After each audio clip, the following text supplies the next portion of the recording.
Sadangan natin itong mga ginagawa namin. Update.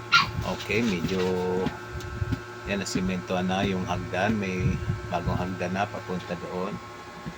Ginagawa. So, messy. Ito nakatambak pa lang. Baka bukas maayos ko na to. Alright. So, punta natin dito ang kunyari, misis ko ang gumagawa. Kunyari lang. Kasi akong gumawa niya, pinapapukpok ko lang sa kanya.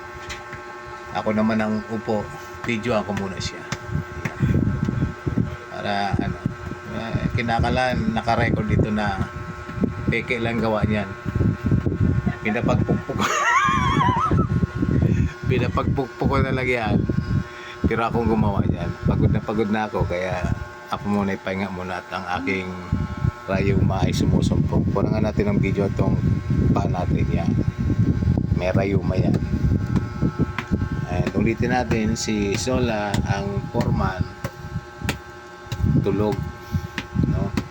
Walang kwentang foreman to, tulog eh. Taga DPWH siguro ito.